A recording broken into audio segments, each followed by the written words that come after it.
जिला प्रशासन को विशेष बधाई देना चाहता हूँ। बेगूसराय में 1 साल रहा हूँ, 1 साल करीब। मुख्यमंत्री जी बेगूसराय में हैं। मुख्यमंत्री जी की गरिमा के अनुरूप ये कार्यक्रम नहीं है। कलेक्टर को, एसपी को मैं साफ शब्दों में कहना चाहता हूँ, ये तरीका नहीं है जी।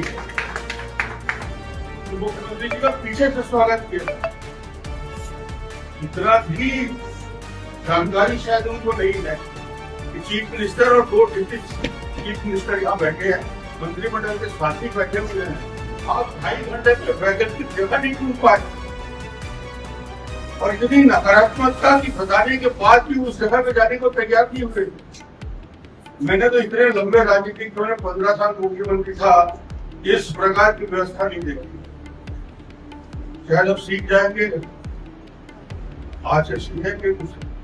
ये नहीं बोलता तो नहीं सीखते, इसलिए मुझे बोलना था, इसलिए मैं बोला। मैं समानता ऐसे मौके पे बोलता नहीं, मगर चूंकि आज मुझे लगा कि मुख्यमंत्री यहाँ बैठे हैं, पूरा मंत्रिमंडल बैठा है और उसके बाद भी गंभीरता नहीं। सभी यहाँ आए हुए समाज के लोग, उनके परिवार के लोग, दुल्हा दुल्हन, विधायक जी और सभी साथी